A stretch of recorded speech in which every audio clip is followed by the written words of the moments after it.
आपका फिर से एक बार राज कोचिंग में स्वागत है। और आज एक नए चैप्टर की हम शुरुआत कर रहे हैं जो कि चैप्टर नंबर 2 है फिजिक्स का। तो स्टूडेंट ध्यान से पढ़ेंगे और पहला टॉपिक आपके सामने ये रहा। पहला टॉपिक है इलेक्ट्रिक पोटेंशियल। देखिए रियलिटी में क्या है, इलेक्ट्रिक पोटेंशियल क्या है, पहले हम उसी को क्लियर कर लेते हैं। मान के चलिए ये हमारे पास इलेक्ट्रिक फील्ड है। क्या है ये? Electric field. और हमारे पास एक टेस्ट चार्ज है क्यू नॉट। अब इसको टेस्ट चार्ज को या टेस्टिंग चार्ज को इलेक्ट्रिक फील्ड के पॉइंट, जो इलेक्ट्रिक फील्ड के अंदर जो पॉइंट है वहां तक लाने में जो वर्क करना पड़ता है वही क्या कहलाता है? हमारा इलेक्ट्रिक पोटेंशियल। दोबारा समझ लीजिए आप। देखिए डेफिनेशन आप स्क्रीन पे भी देख रहे हैं। Electrostatic potential at any point in a region with electrostatic field. Electric field के अंदर किसी भी टेस्टिंग चार्ज को लाने के लिए जितना वर्क करना पड़ेगा, work done bring a unit positive charge from infinity to that point. उस पॉइंट तक लाने में जितना वर्क करना पड़ता है वही कहलाता है इलेक्ट्रिक पोटेंशियल। इसे शो किससे कर रहे हैं? V से। फॉर्मूला क्या? V equal to W upon Q। बड़ा सिंपल फॉर्मूला है, Q नॉट ले सकते हो आप। दोबारा से समझिए मैंने क्या लिखा है। Electric field at electric potential at any point in a region in with electric field, ये बोल सकते हो work done in a bring unit positive charge from infinity to that point. मतलब इन्फिनिटी से उस पॉइंट तक लाने में जितना वर्क करना पड़ेगा वही कहलाएगा आपका इलेक्ट्रिक पोटेंशियल। अब इसका formula V equal W upon Q।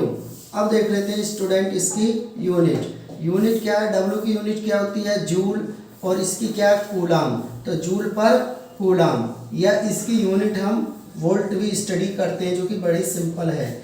Volt भी स्टडी कर सकते हो और इसे कंसिडर कर सकते हो। अब स्टूडेंट आता है इसका डायमेंशन। तो डायमेंशन क्या है? डायमेंशन देखिए, वर्क की डायमेंशन क्या होती है? ml स्क्वायर t माइनस 2, ये है वर्क की डायमेंशन। वही चार्ज की क्या होती है? 80। क्या होती है? 80। इसकी पावर 1 मान सकते हो, इसकी पावर 1 मान लीजिए आप। और इसमें ये ऊपर चला जाएगा तो ये आएगा ml स्क्वायर t माइनस 3 और a माइनस 1। यह है आपका डायमेंशन। तो आपने अच्छी तरीके से समझा। और ये भी याद रखना है आपको, ये जो क्वांटिटी है क्या है?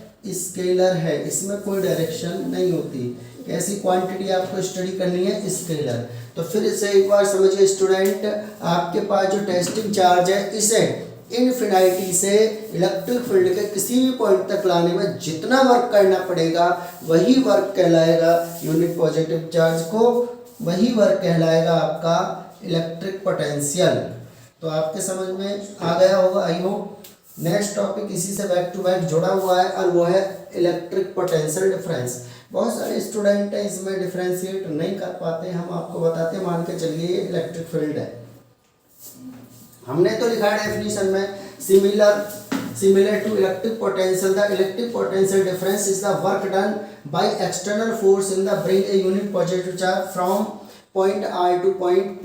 मान के चलिए हमारा ये इलेक्ट्रिक फील्ड है और इलेक्ट्रिक फील्ड में एक पॉइंट P ये है और ये R पॉइंट है। इसमें और उसमें डिफरेंस इतना करना होता है कि उसमें इन्फिनिटी से लाया जाता है यूनिट पॉजिटिव चार्ज को और इसमें इलेक्ट्रिक फील्ड के अंदर ही करा जाता है। तो हमारा जो फॉर्मूला है V equal to W upon Q है पोटेंशियल का, Q नोट ले सकते हो। बट इसमें आपको मान के चलो अब आप इस चार्ज को ले जा रहे हो P से R की तरफ, तो आप लिख दोगे इसको VP minus VR equal to W upon Q note, ये लिख दोगे। यूनिट डायमेंशन सब चीज़ें वही होंगी जो हैं।